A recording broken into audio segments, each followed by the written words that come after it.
I think for a while it was vastly different. Consumer commerce was fast. It was nimble.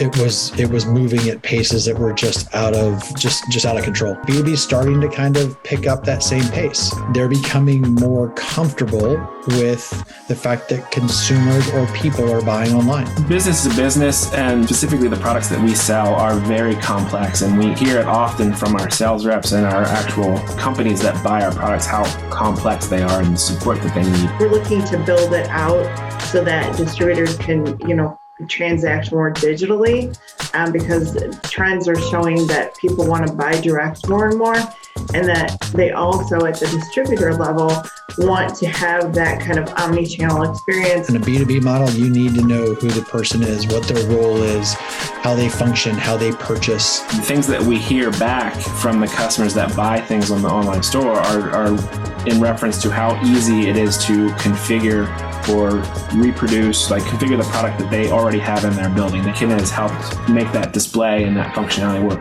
better and easy.